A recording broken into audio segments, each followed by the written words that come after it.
Olá, alunos, sejam todos bem-vindos. Belezinha? Galera, nossa aula de produção de texto, nossa apostila de atividades caligráficas, a gente vai lá para a página 33. A gente vai falar sobre parênteses e travessão. Vocês já viram sobre isso, tá? Vamos conversar novamente. Bom, os travessões e os parênteses, eles podem desempenhar uma mesma função nos textos. Destacar uma informação. Por exemplo, a mumificação feita no Egito, aí vai destacar a informação de que é um país da África, né? É estudada até hoje. A mumificação feita no Egito, olha só, colocou os parênteses, país da África, é estudado até hoje. Então, quando a gente destaca uma informação, né? E aí, o que você vai fazer? Você vai construir frases utilizando as informações acessórias a seguir, colocando-as entre parênteses ou entre travessão, né? Entre travessões. Você pode escolher. Por exemplo, olha só, capital do país. Você pode escrever assim, Brasília. Escreve Brasília, vou colocar aqui, para vocês entenderem. Tá? Deixa eu pegar aqui o Drive, para vocês verem como é que é. Deixa eu fazer um novo aqui, aqui pegou o exemplo que te dá, a capital do país, né? Você pode pegar e escrever assim,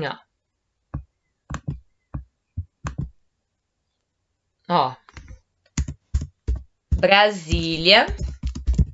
Aí você pode colocar tanto o travessão quanto o parênteses, e aí colocar o que traz na apostila, aqui, a capital do país, a capital do país, né, é muito bonita. Pronto, ou você pode trocar esse daqui e colocar o quê? O travessão, os travessões, ok? E a mesma coisa você vai fazer nos próximos, olha aqui, amigo do meu irmão. Você pode colocar assim, deixa eu pensar aqui, Joaquim,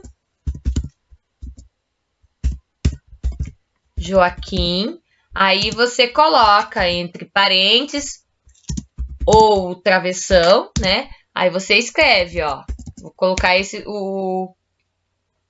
o parênteses, né? Opa, que foi tudo? Amigo do meu irmão e fecha, entendeu? Ok? Aqui, a mais bonita da cidade. Você pode colocar essa avenida, coloca entre o parênteses ou travessão, a mais bonita da cidade. É muito grande. De madrugada. Deixa eu ver.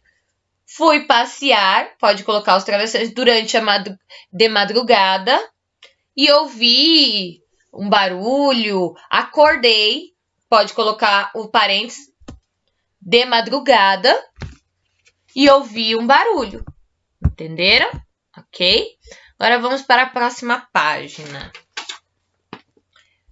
No capítulo 9, fonte de conhecimento, elementos coesivos. O que são os elementos coesivos? São palavras ou expressões que fazem referência a outros elementos. Para não ficar repetindo a palavra, sabe? No texto. Olha só, identifique o elemento coesivo de cada frase e a quem ou a que se refere. Na letra A, não consigo encontrar um relógio. Deixei-o nessa gaveta. Olha só. Nós temos aqui, o pronome, aqui, o, que está substituindo o relógio. Ele é o elemento coesivo, o elemento coesivo. Por quê? São palavras ou expressões que fazem referência a outros elementos do texto. O está fazendo referência ao relógio, ok? Opa, desculpa.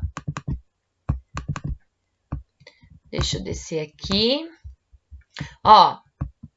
Então, o que você vai escrever aqui? Só para vocês entenderem. Vocês têm que encontrar o elemento coesivo e falar qual que é. No caso aqui, o elemento, vocês vão escrever aqui. Deixa eu até apagar aqui para vocês entenderem. Ó, lá na letra A você vai colocar o elemento coesivo é o pronome o. Ok? Você pode também completar que se refere ao relógio. Ok? Agora aqui, ó, na letra B. Naquela árvore há um ninho de sabiás. Ok? Os passarinhos cantam alto todos os dias. O elemento coesivo aqui é passarinhos, porque eles estão falando no ninho de sabiás. Para não ficar repetindo sabiás, usou um sinônimo, né? O elemento coesivo, que é o passarinho, que é uma palavra usada para se referir aos sabiás, né? Aos pássaros, né? Que pássaros é uma espécie. Sabiá é uma espécie de pássaros. Ok? Agora vamos para o exercício 2. Relacione as colunas associando as frases que se completam conforme o elemento coesivo. Tá. Olha só. No número 1 está escrito assim. Encontrei minha vizinha no supermercado. Qual dessas duas frases vocês acham que é um elemento coesivo? Que está falando sobre a mesma coisa, só com outras palavras. Ó, qual que vocês acham? A primeira é mais agitada, a segunda é mais tranquila? Ou ajudei-a com as compras? Olha só. Encontrei minha vizinha no supermercado. O que eu fiz? É a primeira mais agitada ou ajudei-a com as compras? Ó, o 2. Nasceram as gêmeas Maria e Paula. A primeira é mais agitada, a segunda é mais tranquila. Ou ajudei-a com as compras? Qual dessas duas frases complementa uma dessas duas? Se você acha que essa daqui complementa o número 1, você coloca o número 1 aqui. Se você acha que essa complementa o número 2, então você coloca o número 2. Ok? Bem simplesinha, né? Agora vamos falar sobre a palavra que se serve de base para a formação de outras, que é chamada de primitiva. E a palavra que formada com base na palavra primitiva é chamada de derivada. Por exemplo, palavra primitiva, mês. Se eu uso o sufixo ao, que é esse aqui, ó, eu transformo ela na palavra derivada mensal. Anjo com sufixo ao, fica angelical. Ok? E vocês vão fazer isso completando o quadro com os adjetivos formados com sufixo ao. Ó, capim mais ao fica capinzal, com Z. Banana com ao, bananal. Causa com final ao, causal. Essência com ao, essencial. Convenção com ao, convencional. Razão com a terminação ao. De ter razão, né? Razão de pensamento. No caso é racional. Intelecto, intelectual. Ok? Só para dar uma mãozinha aí para vocês. Vamos falar sobre sujeito? Olha aqui. O sujeito é o termo ao qual o verbo e o restante da frase se refere. Toda a frase está falando de um sujeito, de alguma coisa. Eu quero saber, ele pode estar expresso na frase ou não. Por exemplo, identifique e escreva o sujeito das orações seguintes. Olha só, deixei seu computador para arrumar. Alguém falou para você que deixou seu computador para arrumar. Quem é o sujeito? Deixei seu computador para arrumar. Alguém está falando para outra pessoa. Então, no caso, como a gente está lendo, quem é o sujeito? Eu. Porque, ó, deixei seu computador para arrumar. Alguém está falando para você, como se você estivesse lendo um bilhete. Esse bilhete é para quem? É para você. Eu. Entendeu? Nenhum convidado compareceu à festa. Quem é o sujeito? Alguém compareceu à festa? Não, ó, nenhum convidado. Então, quem é o sujeito? Nenhum convidado. Ok? Na letra C. Sobre a mesa, todas as cartas já esperavam pelo jogo. Quem é o sujeito? O sujeito não precisa ser uma pessoa, pode ser um objeto. O que estava sobre a mesa? Todas as cartas. Quem estava esperando pelo jogo? Todas as cartas. ok? Esse é o sujeito. E para responder a questão, você vai repetir, você vai escrever o sujeito. No caso aqui, ó, lembre-se que a letra A é como se você estivesse lendo um bilhete para você. Deixei seu computador para arrumar. Então, quem é o sujeito? Quem está lendo? Eu. Então, você vai escrever aqui eu. Quem é o sujeito? Nenhum convidado. Você vai escrever nenhum convidado. Aqui, todas as cartas. Então, quem é o sujeito? Todas as cartas. Agora, no exercício 5 aqui, ó.